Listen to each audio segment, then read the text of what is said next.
Aloha, and welcome to SUP FM, the podcast for stand-up paddleboarders everywhere. So with no further ado, let's get out on the water and on with the show. Here are your hosts, Nick and Simon. Thank you, my man. Man, I love that guy. He's got such an incredible voice. See you on the water. Anyway, thanks so much for joining us for another SUP FM podcast. Today we've got Emma Love, and she talks all about how she became one of the very first whitewater SUP instructors in the whole of the United Kingdom. And there's a thing called she paddles. You may remember with Vicky Weston a couple of weeks ago, we had her on from Sydney, and she was talking about she SUPs. Well, this is she paddles, which is a movement in the UK that we'll learn all the more about. So, and one more thing, just please don't forget to check out supfm.show. That's www.supfm.show, where you can get a free app guide to all the most incredible apps that you need to have when you're out on the water. And also, our SUP safety course is there as well. There's a link there. And if you're a member of our email list, you'll get $10 off that course, which you cannot miss. And because the SUP FM safety course is amazing. We really wanted to try and help you guys out there to be safer paddlers and to take care of yourself. So let's hope that does it. I learned a hell of a lot about safety while we were doing the course, which was great. So you can too. Anyway, as I said, Simon and Emma Love.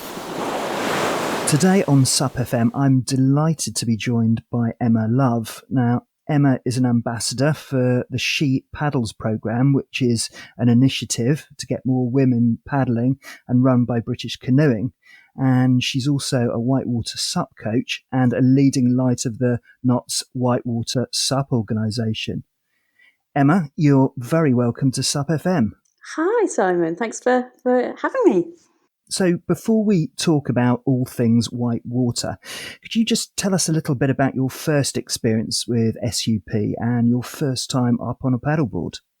For sure. I can remember probably around about 6 years ago spotting a photograph of a stand-up paddleboard in a outdoor magazine, clothes fashion magazine, and not knowing what it was. And a year later, my young son and I had decided that we wanted to go off and try a little bit of paddling. We were off to the south of France on one of these kind of holiday, little river trips in an open canoe.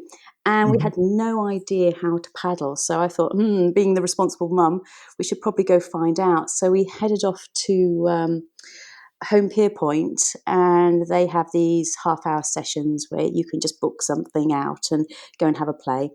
And we were playing in an open canoe and weren't particularly enamoured by it. And my son was getting very bored, and we saw some girls come out on what I then found out after a chat with one of the instructors there was a stand-up paddleboard. So my son was absolutely besotted by these, jumped on a board quickly and was working out how to fall off a board as quickly as possible. And I was the, adult trying to work out how to stay on the board. And we had such a really great half-hour session there messing about on these boards.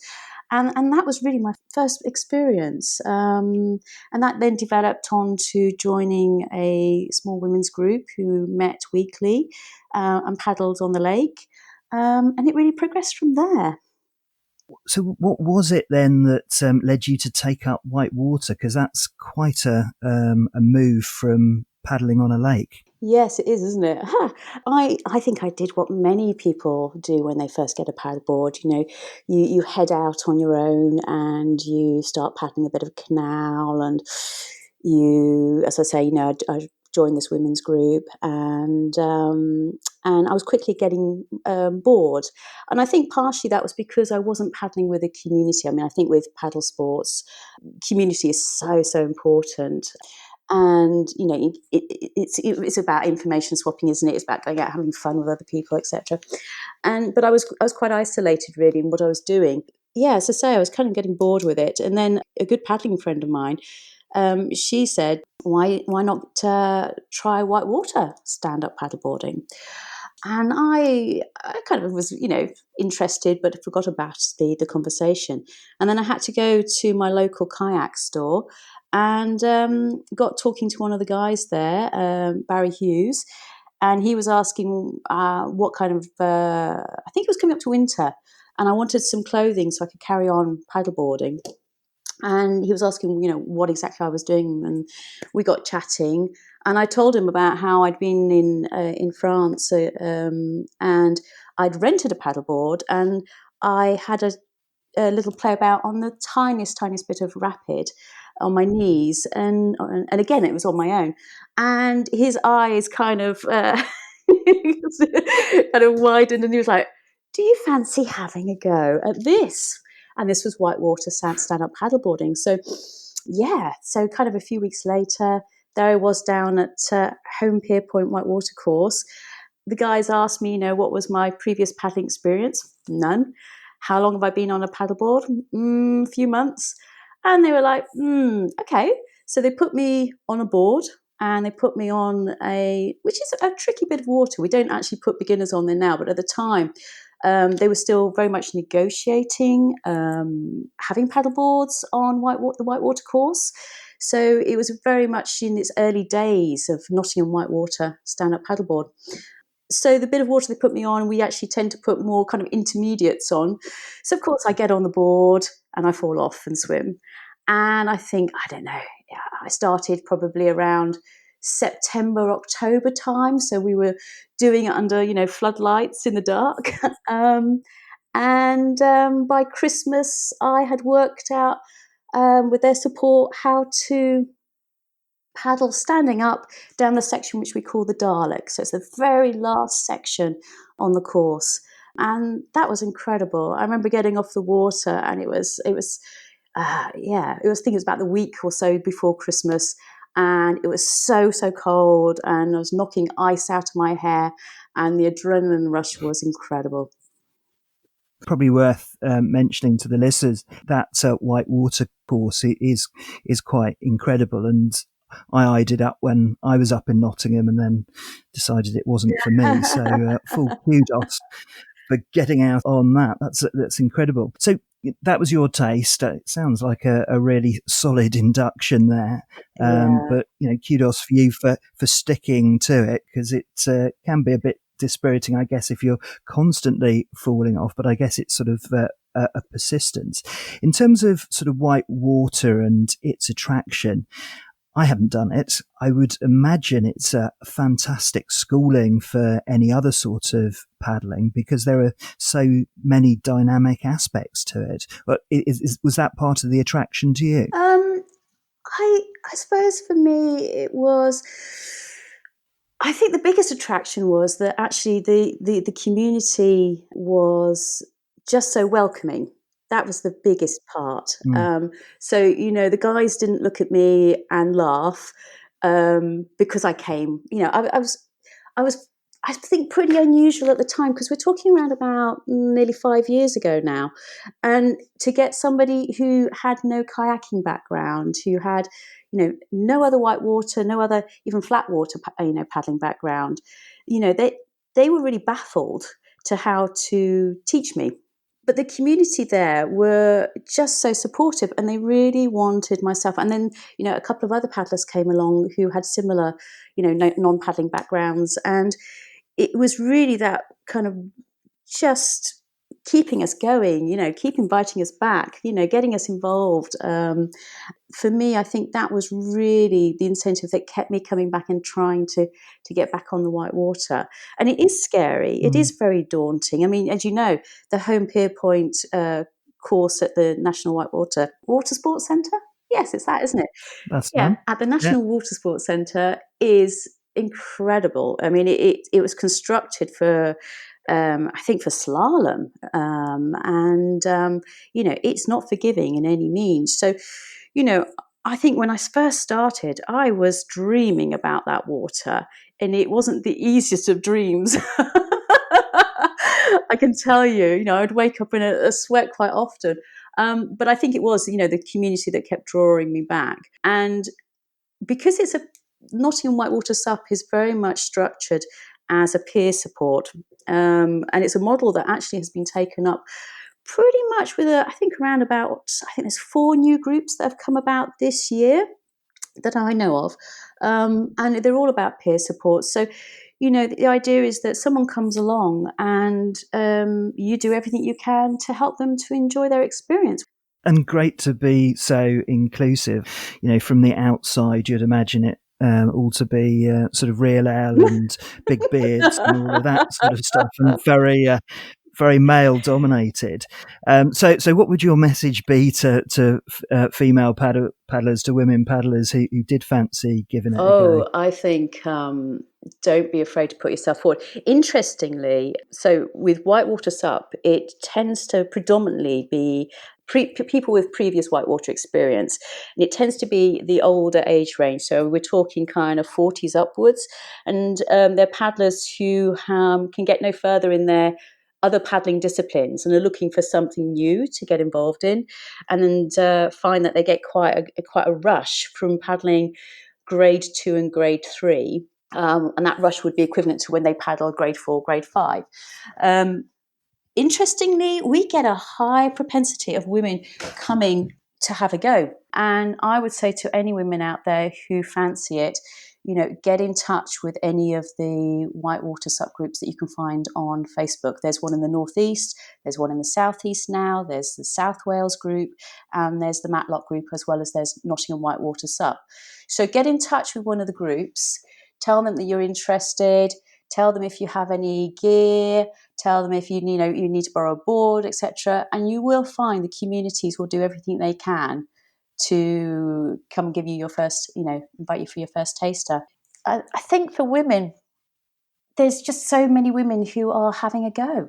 And I'm not sure what it is about Whitewater SUP that has kind of attracted so many women. Maybe it's because you can get you can play around on what we call moving water, so very, very undemanding water, but it is moving. You can have little rapids to play on, etc. Or maybe it's because there is actually it's quite a development, it's quite a journey you can take through Whitewater SUP. And in terms of the skills and techniques, I mean, we can talk a bit more about those in detail a little bit later on. But there is a bit of light and dark with it. It's not a power game. You have to use the phrase, go with the flow and manage the water. That there is some subtlety there amongst the sort of the power and the use of the paddle. There is, and it's interesting. So when I support when I support paddlers who have come from previous paddling background, and then when they're male, you tend to find if they haven't got the technique, or their technique is a little bit poorer, they can muscle it through, so they can use their strength. For women, you will find that we have to be so technique based because we just don't have that muscle power. We can't pull through a stopper in the manner that a guy can. Yes, you find that people from previous paddling backgrounds, they can actually adapt quite quickly to paddling on paddle boards in regards to paddle technique, because so much of it has been informed by kayaking and canoeing. You can draw across skills from whitewater rafting. So it's light and dark. There's technique, but it is not just purely a power game, this one. And when I was sort of thinking about Whitewater role models, of course, apart from yourself, of course, looking out to the States and so on, racers like Fiona Wilde and real role models like Nikki Gregg, very, very prominent in Whitewater. So, you're absolutely right. It's certainly not to run with the stereotype of a male-dominated sport. It does seem to be participated in by a huge amount of female paddlers, and certainly it adds that additional bit of excitement to the whole paddling experience, particularly if you tend to be landlocked and don't have access to sea or surf or any of the other sort of adrenaline-y type sort of coastal disciplines. Definitely. So congratulations on being selected as a She Paddles ambassador, and that's for British Canoeing. Could you just tell me a little bit about the role and the initiative that British Canoeing are running? Yes, of course. So it was set up about 3 years ago, and it was it was getting picked up on by British Canoeing that they were finding a disparity in the numbers between the amount of guys taking up paddling and in relation to the amount of women. It was also found, so more men were taking up paddling than women, and this was through their, I think they were noting this through their membership. And they were also finding that women were not going up the, what would you call it? So different levels of coaches. And in kind of the more senior roles, they were finding that the women were, or the numbers of women were tailing off. That's the right way to say it, isn't it? The numbers of women were tailing off. So you're getting more men at the higher levels, so performance coach, etc., compared to women. So it was really a way to start to think about how to address this and to encourage more women to come into, or have a go at paddling and develop within the paddling community. Mm-hmm. So they select every year 10 women to represent and try and kind of get across the spectrum of paddling, show that obviously anyone who's interested in different disciplines can find a role model there. It's very interested in equity. So when we say equity, that's about everyone coming in at a level playing field, and that can be in regards to equipment.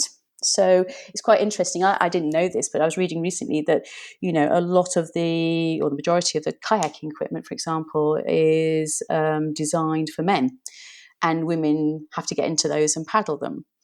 So you can imagine, they're heavy boats, they can be long boats, they can be, but designed for the male.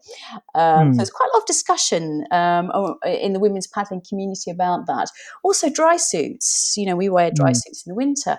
Well, again, there's not that many designs out there for women. And what we do wear, they don't fit very well. So a lot of discussion about that. So British Canoeing have a Facebook page it's called the Women's Paddling Community, of which women can join. Doesn't matter if you're just starting in paddling or you're, been doing it for 30 years, it's there for you. And that's where we can celebrate, achievements, we can ask questions, we can discuss issues that have been concerning us. So it's a really nice safe space for women to have those discussions. And, as I say, it's somewhere that you feel you can ask the silly questions and don't feel you're going to get laughed at. There are 10 ambassadors each year, as I say, and we have paddlers who quite an interesting collection actually this year. So there's people like Eleanor Wong, who is in the GB Women's Canoe Polo squad. Then there's Jessica Phillips. She's which is an outdoor instructor, but she also does Whitewater SUP. And then there's India Pearson, who does yoga SUP. So quite a big SUP representation at the moment. And then we've got sea kayakers and C1 and K1 slalom. So really interesting mix of women. And then our roles are really to develop, I suppose, awareness of women being in paddle sports. So somebody like Claire, she has been out doing clinics. Myself and Beth Kirby, we had planned before, obviously, COVID and the lockdown, to run a Whitewater SUP day, and we were inviting a number of women to come and have their first go. It's something that we are planning still to do, but we're just having to rethink when and how we do it now. So there's lots of kind of like initiatives happening to help women come and have a go within the different disciplines. So yeah. So you are, were you the first whitewater paddling coach, the female one in the UK? Was that No, I wasn't in the end. I nearly was, but unfortunately we had huge floods here. So that was around December time, wasn't it? December. I think I attempted 3 times to do my assessment, and finally achieved that in March of this year. So Louise Royal picked me at the post, bless her. She's a really great friend, and she managed to get the qualification first, and then I was second. So tell us about the shape of the course that you did for anyone looking to expand their qualifications as a coach to whitewater.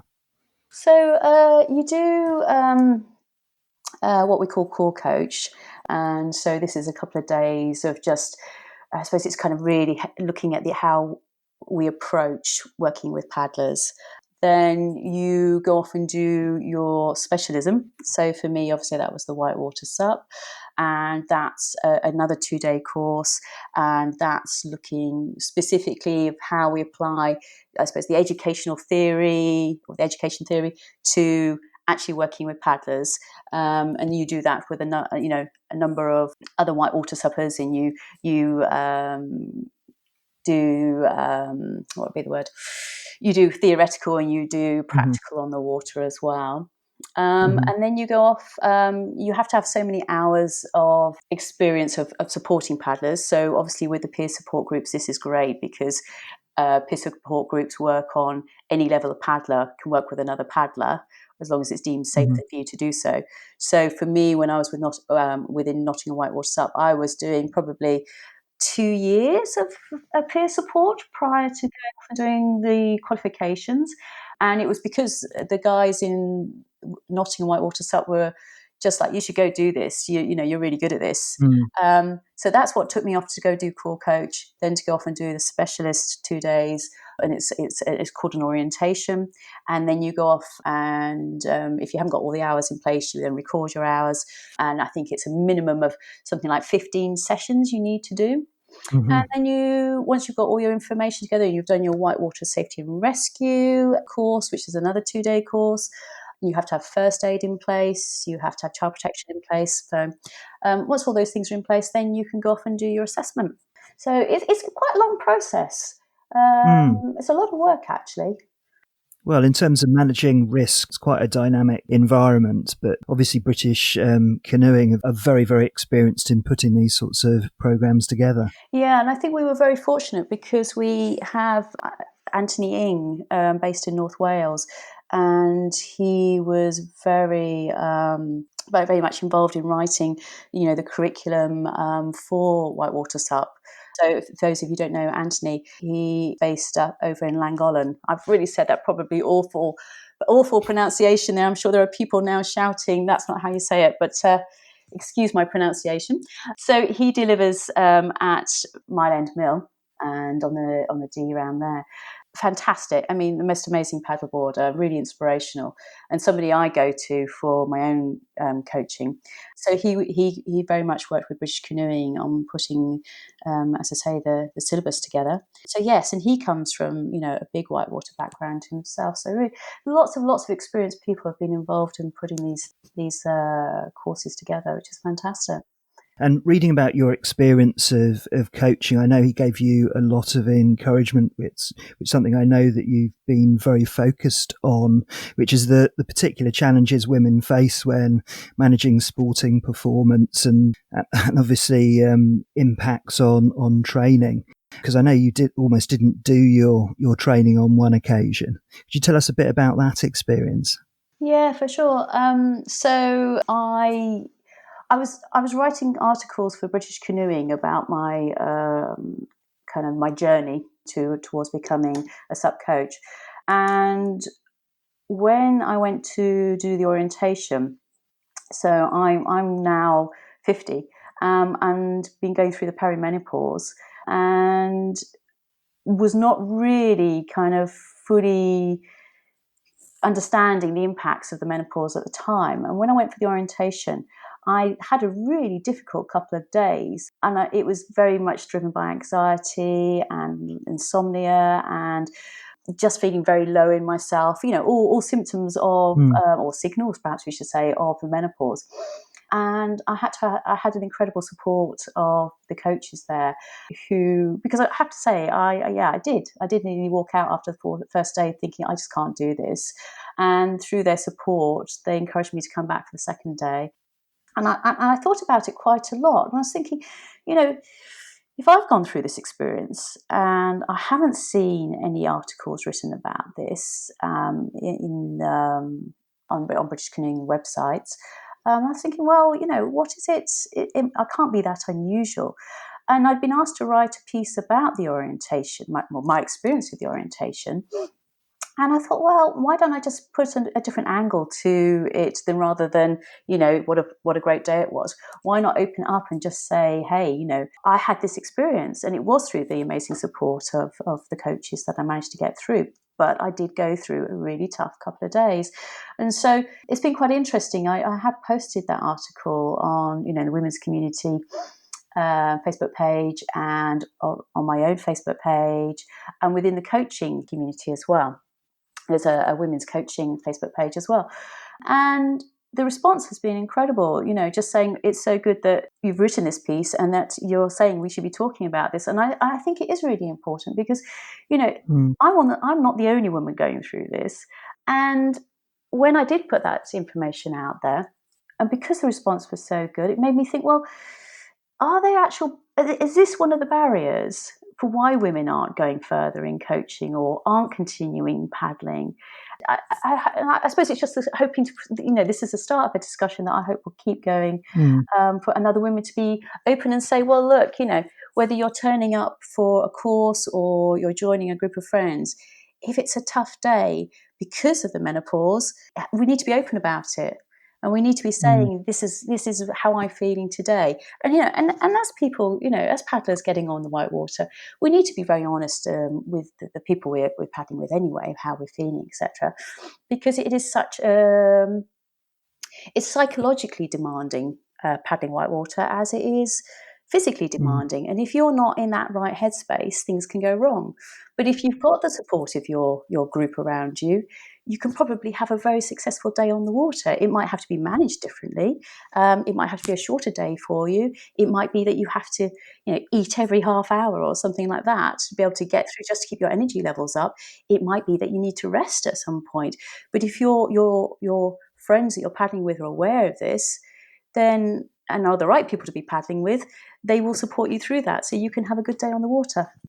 It's one of those stigmas that obviously people, as you say, don't talk about. I mean, it's very heartening to hear more about mental health issues and how people have embraced that as a cause, and also acknowledged how SUP can really help with that aspect. And mental health is integral part of managing menopause or any other issue. So absolutely, and I think that is. I think you're absolutely right.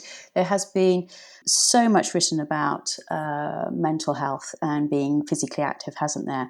And a lot of paddlers are very open about their mental health. So to take it to into not another level, that sounds like this is more important, but to incorporate that women are, whether they are 16-year-old girl going through her having a period and how that impacts on her monthly, to whether you're the older woman who's having to deal with the menopause. This is important stuff to be talking about. And if it can increase access, and we know more women, well, there's a huge increase, isn't there, this year in regards to interest to stand-up paddleboarding. But if we want to keep people taking part in this sport, and it is an incredible sport, whether you're paddling on flat water, at the weekends, or doing the stuff that that I do, it's relaxing, it's fun. There are great people there to hang out with. We want to keep people coming back and doing it. So let's talk about this stuff. It's good to get it out there. Just moving on to the specifics of Whitewater here, because I would certainly be classified as a Whitewater newbie if I sort of stepped out on that in that sort of environment. I'd just like to ask you a bit about kit and technique and so on. But first, just going back to something that we kind of touched on a bit earlier about sort of female specific kit, or probably more male specific kit. One of the questions that I get on SUP FM fairly regularly, and also I tend to encounter as an instructor, is the difficulties of women getting back up on a paddleboard after they've fallen off. Now, part of that's down to sort of upper body strength and so on. And bearing in mind that in a whitewater environment, the likelihood is that you'll be hauling yourself back on your board fairly frequently. What's your favourite approach? And do you think that perhaps the traditional design of PFDs make a difference to how easily women can haul themselves back up? And also, are there any PFDs particularly that you favour or brands in order to help that process? So when I started on SUP, I found it incredibly difficult to get back up on a board. And as you've just alluded to, a lot of it's to do with upper body strength, but also the technique of how you do it. So one of the things I had to do, I'll be honest with you, I couldn't even carry a paddleboard. I found them so heavy. And I think this, as we were saying earlier, with the kayaking equipment being designed for men that women have to paddle, I do wonder, the more and more I play around on SUPs, again, are we experiencing the same thing? Guys have been guys have been designing these boards with guys in mind, not with women in mind, because they are big and heavy. The inflatable boards are not easy to carry. I'm only 5 foot. My arms aren't that long. So carrying a paddleboard under my arm, I quite often, scrape it on the ground when I'm having to carry it up steps and things. So I do wonder whether design needs to be rethought a little bit for women. There are some brands out there that have, I know Louise is paddling what we call a design that's made by Tambo, which she likes very much because it's lighter. She can carry it up and down, the banks, etc. So getting back onto my board, for me, it was really increasing my fitness. So I came with very little fitness to paddleboarding. It meant that I started biking more. It started going, and I continued to do strength training. It was really about thinking about how to be my healthiest and my fittest so that I could do the sport. I also went and saw a nutritionist and had to rethink what I ate. And so my fitness level now is, compared to 5 years ago, is completely different.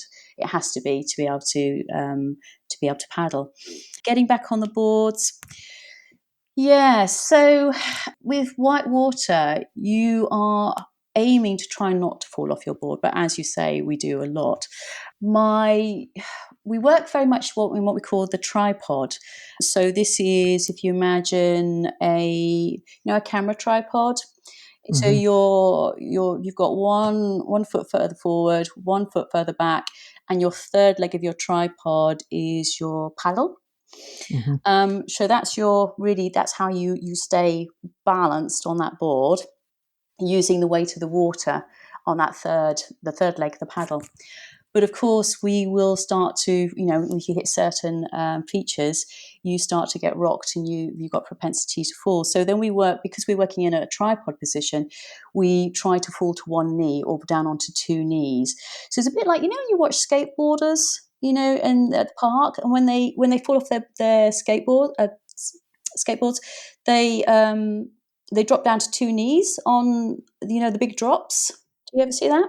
So that's like their safety fall. So for Whitewater SUP, we very much drop to our two knees or one knee or two knees onto our paddle boards, and then use a brace to try and stay on the board. Does that make sense? Yeah, no, absolutely. That's your ideal, but as you know, we do fall off. So there, it's very much about spinning as quickly as you can to grab that center handle, throw your, hold on with your paddle in your hand, very much as you do on flat water. Float your legs up at the back, and dolphin kick and pull as hard as you can to get onto the board. I mean, one of my observations about this, and obviously relating to the PFDs, is that people often, when they're getting up there, they kind of drag themselves on, which obviously if you've got a PFD underneath you, that sort of provides a stopper. What I've observed is that people who do it successfully actually use their forearms to push down on the board. Yes. And then pull themselves upwards, and then that sort of gets you over that lip, both the PFD and the rail of the board, and then they can kind of slide from that position. Yes, and I think that's the same on the Whitewater. You can do that little push down on the edge of your board. It's not something I've mastered very well, to be honest, because it's such a dynamic environment. it's something I quite often forget. So it's something I'm having to work on quite a lot. With the PFDs, do I have a recommendation? I haven't found the ideal PFD, or buoyancy aid, as we call them. That, I'm flat chested, so I'm pretty lucky, but I know women who are bigger chested really struggle. Again, I think it has to be done about getting your upper body strength really, really up there. Plus, and I said, when I started biking and I do the strength training, really having good muscle in your thighs as well, so you can get that dolphin kick as hard as possible. In terms of strength training, what recommendations if you're starting off your strength regime to get those muscles built up a bit? So I do free weights, so quite traditional style weight training. I was lucky to find a local small gym with a great trainer who I can have discussions with and say, this isn't working, or I'm trying to get this move on the Whitewater, and he'll have a really good think about it and try and incorporate a specific move using the weights.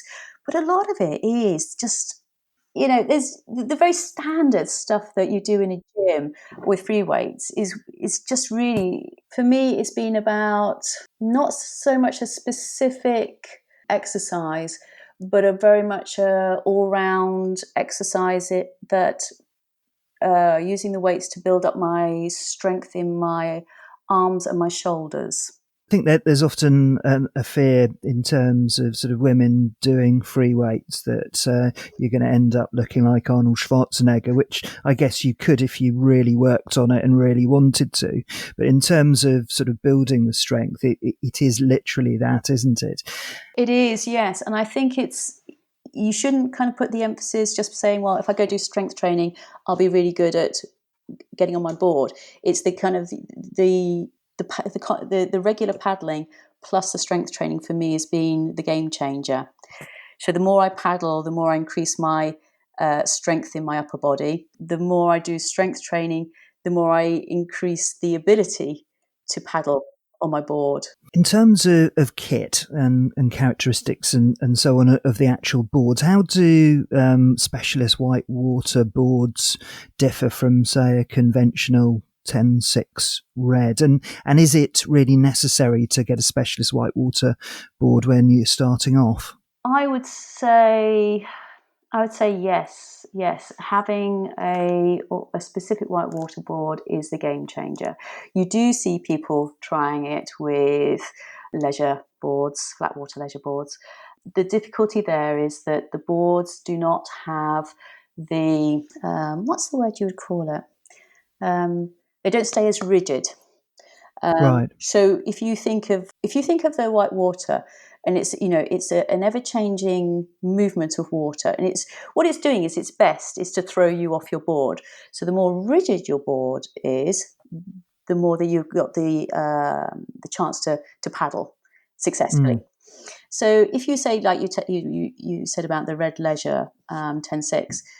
I have tried that on Whitewater, and what it does is that it will push the ends up, and it will create it's almost like a wobble. A wave. Yeah, a wave. Yeah.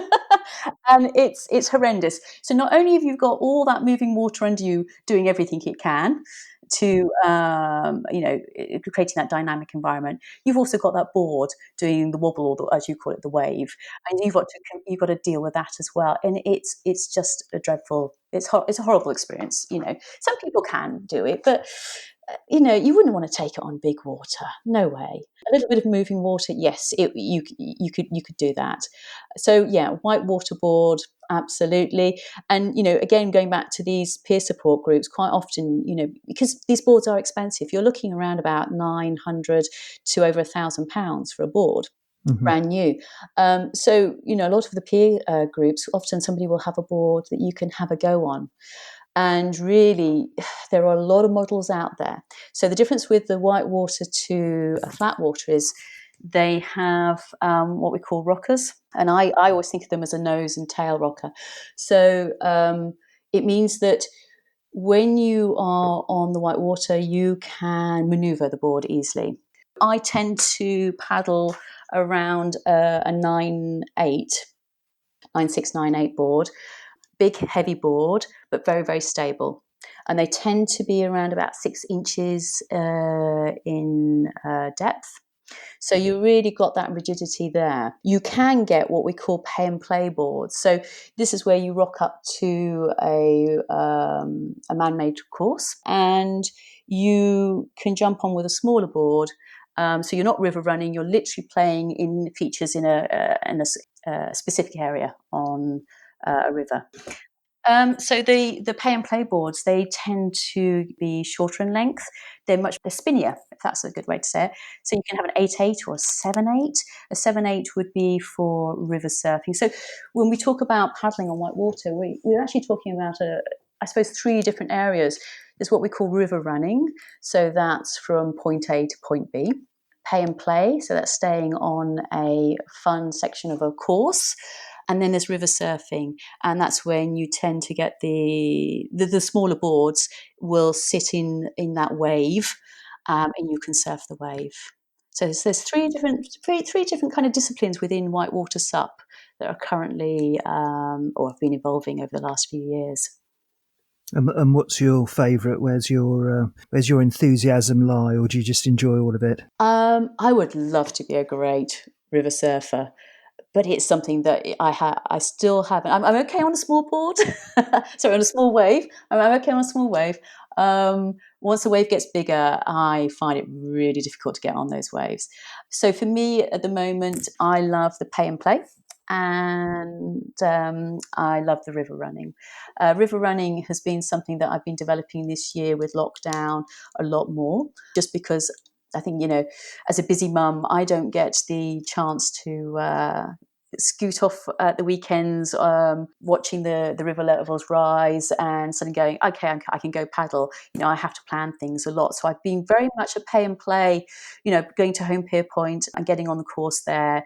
But this year, because partner's been at home, he's been able to take on a bit more of the childcare, and I've been able to go off and do a bit more river running, which has been really exciting. Yeah. What goes on with the fins there? Because you can imagine if you're doing some river running and you strike the odd rock or whatever, that's gonna damage your fins. Is there any specific fin setup for a whitewater board that's different from one used by a normal leisure paddler? So fins is a huge discussion point in whitewater SUP. Some paddlers like to paddle with no fins at all, and the purpose of fins is obviously tracking, so it just helps to keep your board straighter. Some will go with 2 fins, and some will play with 4 fins. I personally have always gone with 2 fins.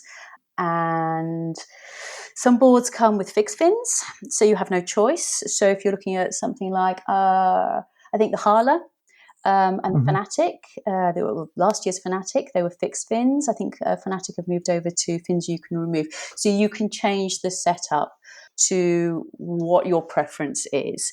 Our rivers here tend to be quite low. There are a lot of rocks that you can hit with your fins.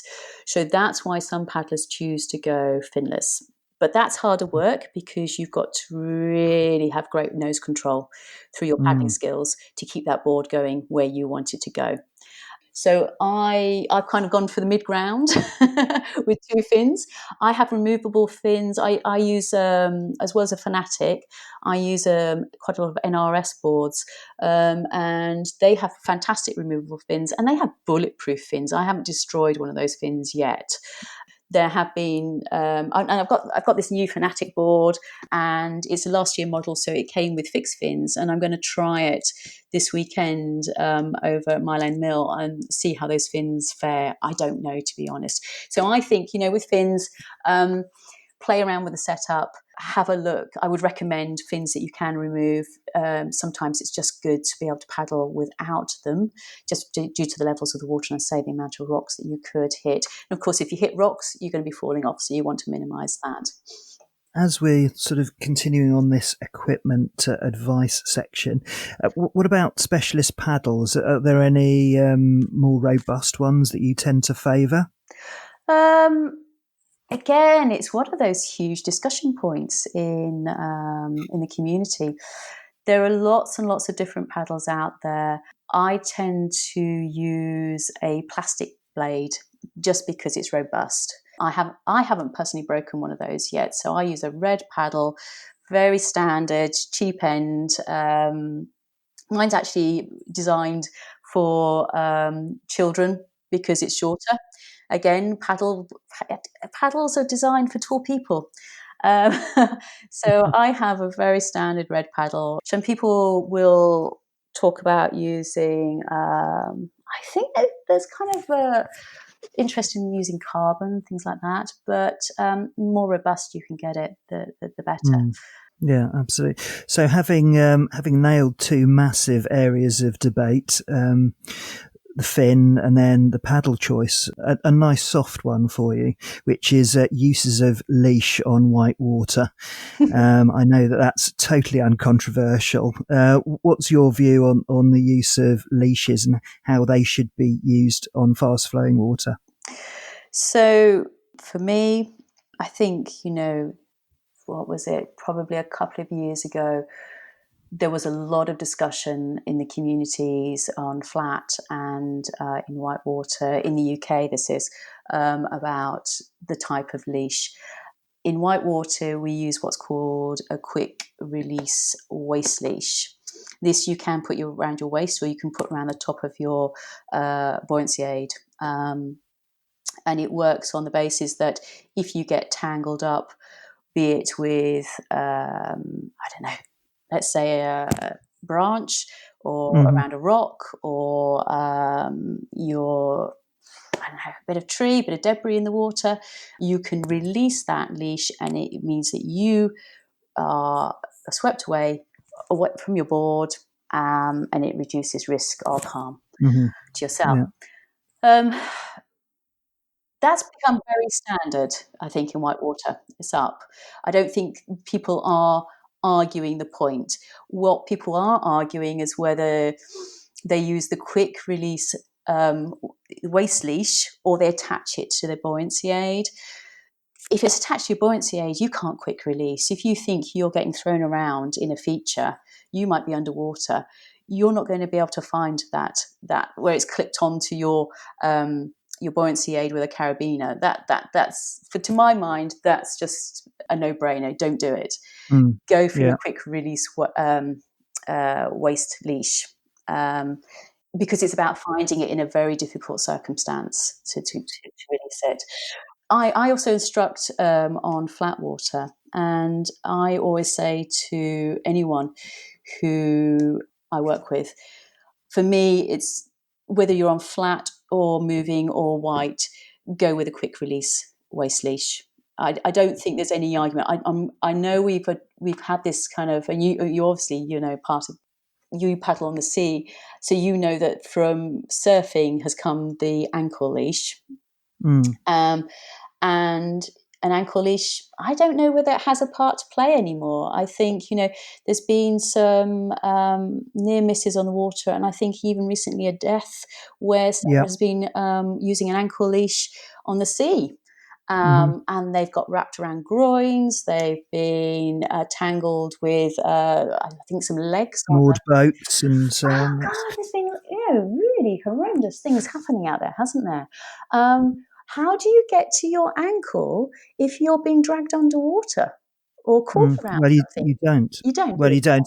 And there's a great video, and I'm not sure it's by your group. I think it was shot in Nottingham about, the practicalities of being stuck in white water or being snagged with a leash. And it was all done in a very controlled environment, but it really brought it to life, because basically if you're being pulled by the flow's heading past you, it is almost impossible to get down and release that ankle. So it's super critical. And the other thing is that, obviously river flow is the thing that is the key feature of white water, but there's tidal flows going on all the time and increasing traffic. So the risks are absolutely there. And I would say anything other than maybe a sort of a hardcore surf environment, quick release waist leash is definitely the way to go. Yeah, and the video that you're alluding to, yes, that was Nottingham Whitewater SUP.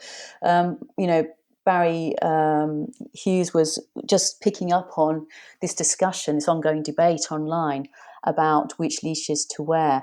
And I think he'd got to the point where it was so difficult to describe in a comment or in writing that he and the guys decided, well, let's just put a scenario together, you say, in a very controlled environment, just to show what happens if you get caught.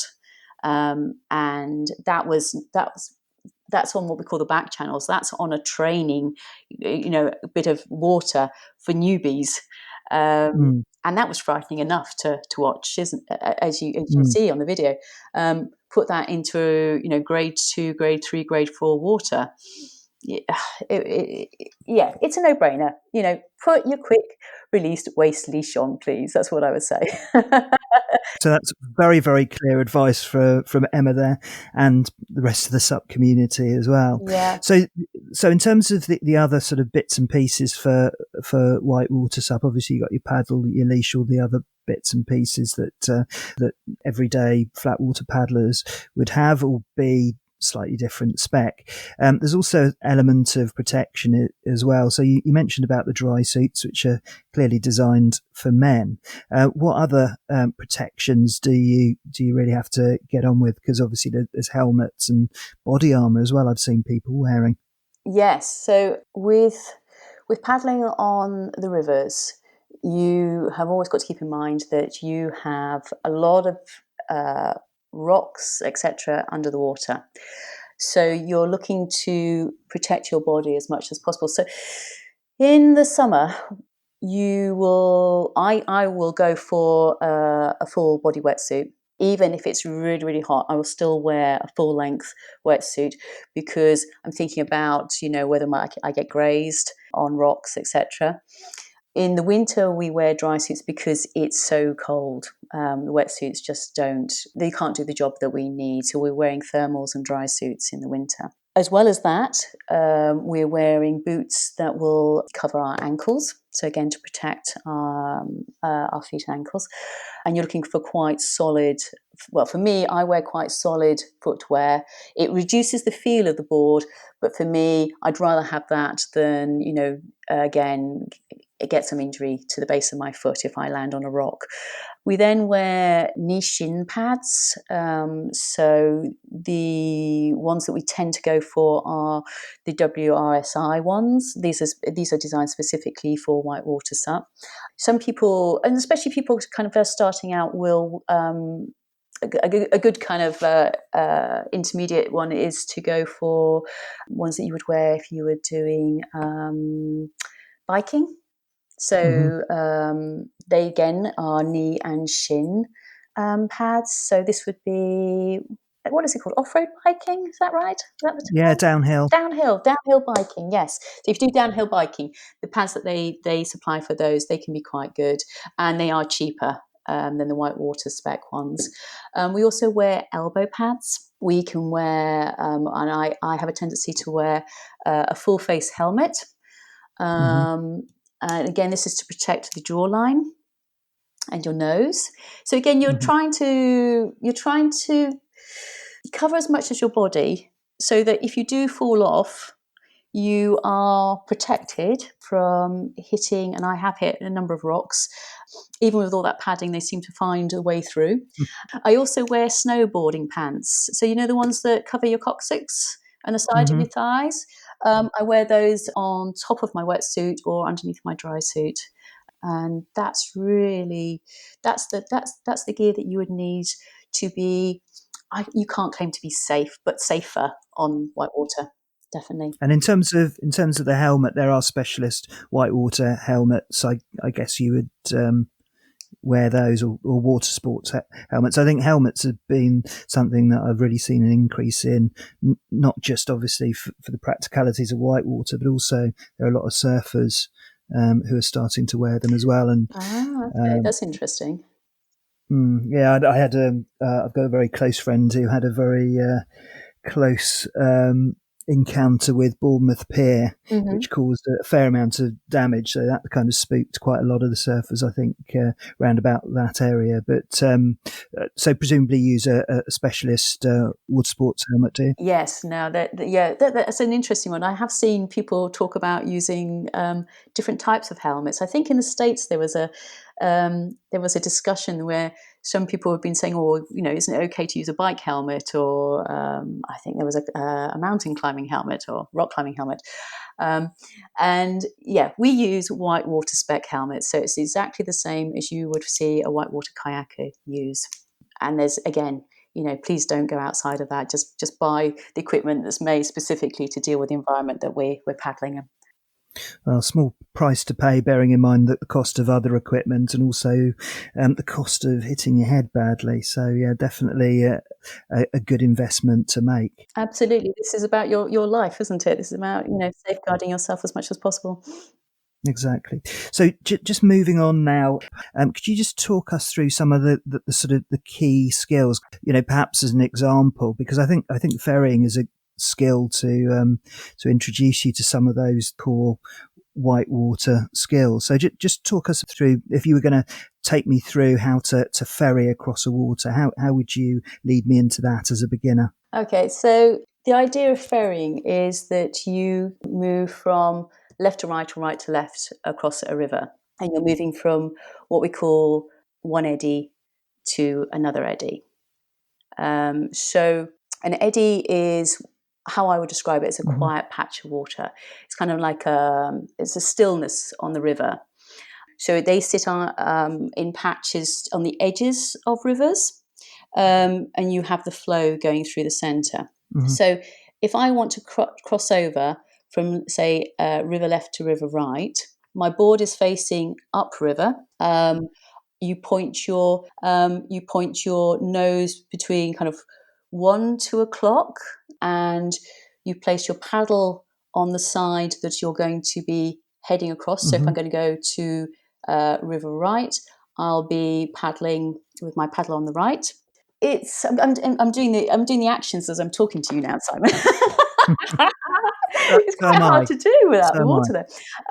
So it's almost like you're paddling forwards, and because of the angle of your Mm-hmm. nose, that pulls you across the water. Does that make sense? Mm. So Yeah, no, absolutely. so yeah, let me just paddle this in my room. I'm paddling with you. Yes, so you are. I suppose the easiest way to say is you're paddling forwards, but because of the angle of your nose, it draws you across, so left to right, across Mm-hmm. that patch of water. Yeah, and one of the critical things that I've discovered while I'm practicing it is what you do with the rail, because you've got to kind of slightly lean back and lead away from where the river's coming from. Because if you dip your rail, if you go the other way and you dip your rail in, then the water can really sort of take you off your board in the worst situation, can't it? That's right. So you're as you're paddling across, you actually put weight into. And this is, here we are again paddling left to right. You put weight onto the left-hand side of your board. So it's actually through your foot. So the best way to do it is actually to lighten, or to put your left foot, rather than having it flat on the board, just lift it up a bit, and almost like you're on tippy toe on your left foot. Does that make sense? Mm-hmm. So if Yeah. you do that, that automatically puts weight into your right leg, and that means Mm-hmm. you lift the rail. So that's the left-hand side of your board Mm-hmm. up, so that as you travel across, the flow of the water is not getting on top of the board, and that's what sinks you down. Mm-hmm. So when you're ferrying, you will have to have some of that element there. It's not as acute as if you were turning and going downriver, where you really need that quite acute. Mm-hmm. This is the lifting of the rail. Yes, and you up the nose a bit. So you will have that rocker on a whitewater board. Your nose will already be curved upwards on a good Mm-hmm. design. So that will do quite a lot of the work. But yes, you can step back a little bit. So you lift the nose a bit more as you're paddling across. Brilliant. That's a great description, and apologies for putting you on the spot there. I realise that podcast is not the best medium for this sort of instruction. I think I'd refer you to a good YouTube video to really illustrate it. But I think we made a fairly good job It was a there. good staff, wasn't it? I was so many hand actions going on there, you would not believe. Yeah, no. Well, as I said, I've been paddling with you, so down this end. So Emma, really appreciate all your time today. It's been fantastic, and I've learned a massive amount. Just to sort of finish off, I know you've got a few trips planned over for the next weeks. Where would you say, first of all, in the UK, are a good location for Whitewater, or your favourite locations for Whitewater, and what worldwide locations would you love to visit once COVID has settled down, and obviously with cost being no object? So for me, my paddling has, as I said earlier, has been predominantly at home Pier Point. Where I've been paddling since we've been able to get back on the water has been up at Matlock Bath in Derbyshire. It's a lovely bit of water that I would really recommend at its lower levels for newbies. Obviously, please don't go on your own. Please paddle with somebody else with more experience and knowledge to support you. But Matlock Bath is a lovely bit of water to go and just practice. So a lot of what I've been working on recently is paddle technique, and really refining it and doing that on very low level water where you've got time to play and to keep tweaking. Because once you get onto bigger water, it's obviously a faster moving environment, and you've really got to have those skills honed on the lower grades to have any success on bigger water. Mm-hmm. So Matlock Bath's been a really lovely spot, and it's a beautiful area as well to be in. I'm heading off to Mile End Mill in North Wales on the Dee. And that, again, is a great bit of water. It's a very popular paddling spot for whitewater in general. So, going from Horseshoe Falls down to Mile End Mill is a lovely river run. But also, it's a good play section at the mill. So I should be there on this weekend, in fact, having a paddle there. A new place to me is Simmons Yacht. Again, a very lovely kind of play area to go and just have really good fun on. When I paddled it, so I've only been there once, it's been a really robust grade 2. It's not somewhere for beginners, I would say, but yes, once you're moving on towards kind of intermediate, I think that's a really, really fun place to go and paddle. And internationally, where have you got your eye on if cost was absolutely no object?